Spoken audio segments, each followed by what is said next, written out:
بسم اللہ الرحمن الرحیم۔ اللہ کے نام سے شروع جو بڑا مہربان اور نہایت رحم کرنے والا ہے۔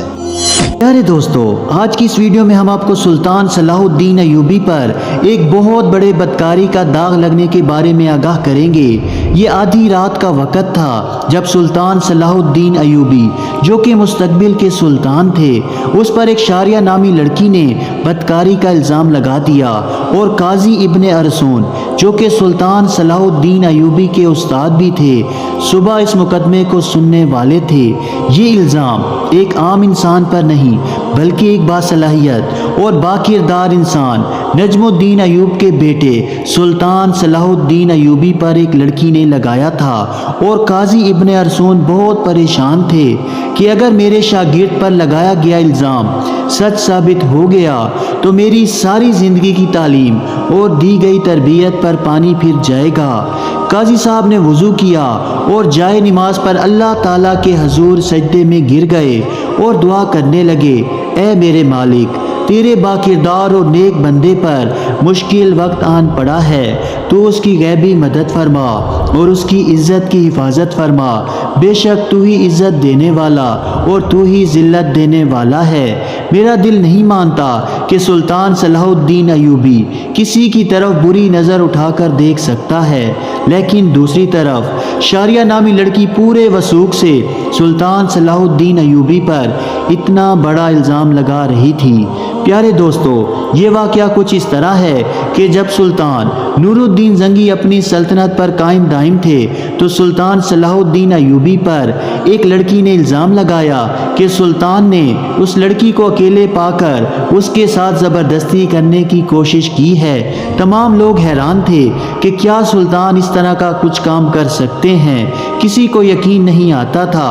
اگلی صبح جب سلطان نور الدین زنگی کی موجودگی میں قاضی ابن ارسون نے یہ مقدمہ سننا شروع کیا اور صلاح الدین ایوبی پر فرد جرم عائد ہونے کے بعد سزا سنائی جانی تھی، سلطان صلاح الدین ایوبی رات کو ساری رات بخار میں تڑپتے رہے اور اللہ تعالیٰ سے دعا کرتے رہے، اے میرے مالک، تو ہی میری مدد فرما، تو ہی سب جانتا ہے اور تو سب سے سچا ہے، بے شک میری مدد کرنے والا صرف تو ہی ہے۔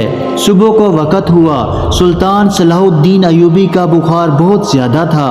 سلطان صلاح الدین ایوبی نے وضو کیا اور نماز کے لیے کھڑے ہو گئے، اور نماز ختم ہونے کے بعد اللہ تعالیٰ کے حضور سجدے میں گر گئے اور دعا مانگی اور کہا، اے میرے مالک، تو ہی میری عزت رکھنا۔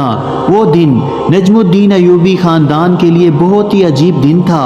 لوگ بڑی بے تابی سے اس لمحے کا انتظار کر رہے تھے کہ جب سلطان نور الدین زنگی کی موجودگی میں قاضی ابن ارسون اس مقدمے کو سنیں گے اور سلطان صلاح الدین ایوبی کے ساتھ کیا ہونے والا ہے، کیونکہ اس وقت بھی کچھ لوگ نور الدین زنگی کے خلاف تھے جبکہ کچھ لوگ نور الدین زنگی کے ساتھ تھے، اس لیے لوگوں کے ذہن میں مختلف سوالات آ رہے تھے۔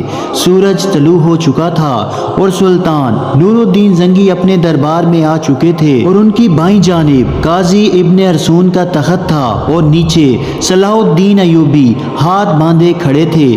تھوڑی دیر کے بعد قاضی صاحب نے فرد جرم پڑھ کر سنایا، اور فرد جرم پڑھنے کے بعد قاضی سلطان صلاح الدین ایوبی سے مخاطب ہوا اور کہا کہ تمہیں اپنی صفائی میں بولنے کا پورا حق ہے۔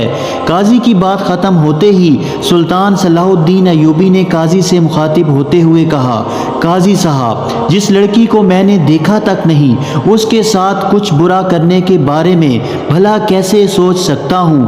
یہ سنتے ہی قاضی صاحب نے حکم دیا کہ شاریہ نامی لڑکی کو حاضر کیا جائے۔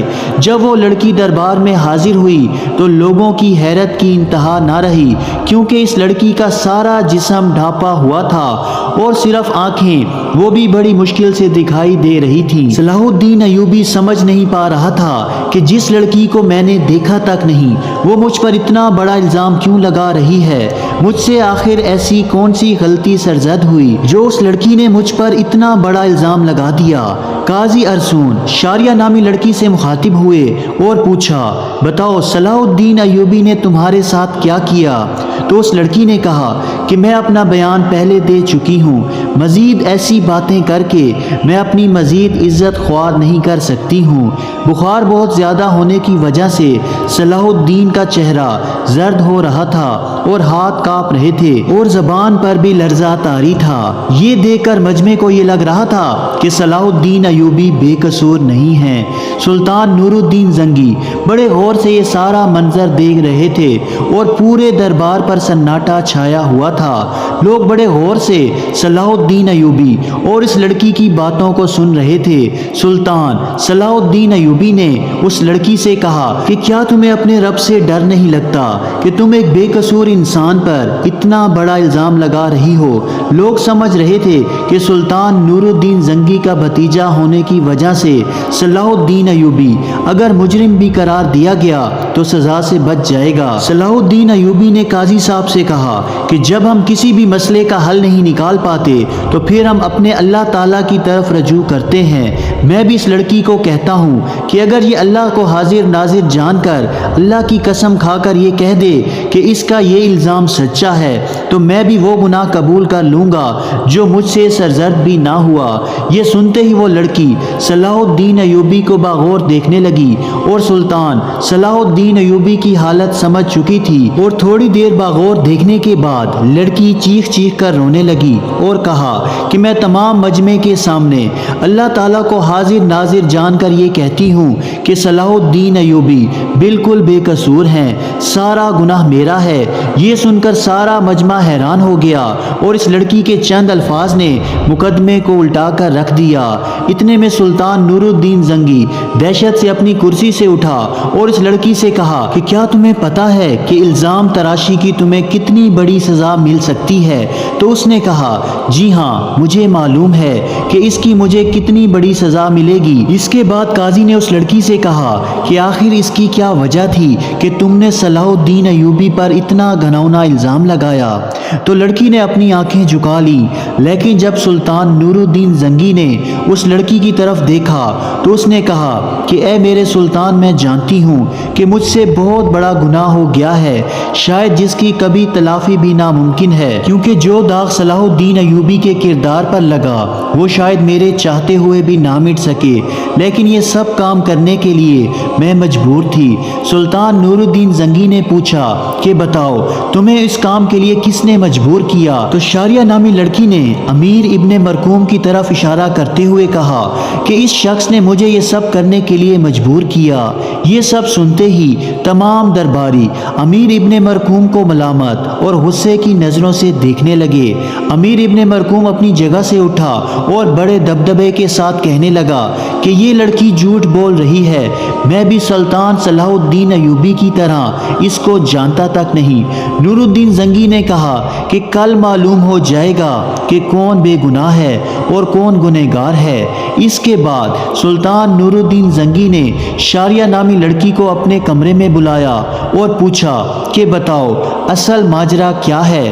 لڑکی نے کہا کہ ایک جنگ میں میرے ماں باپ مارے گئے تھے اور میں اس ظالم امیر ابن مرکوم کے ہاتھ لگ گئی تھی۔ یہ مجھ پر بے انتہا ظلم کرتا تھا اور بے حد تشدد کرتا تھا، اور شاہی کنیز کے جانچ کرنے کے بعد اس لڑکی کی پیٹھ پر کوڑوں کی نشاندہی بھی ہو گئی۔ اور ادھر سلطان نور الدین زنگی کے خاص جاسوسوں نے شاریہ اور امیر ابن مرکوم کے بارے میں ساری معلومات اکٹھی کر لی، ان کے آپس کے تعلق کو سلطان کے سامنے بے نقاب کر دیا۔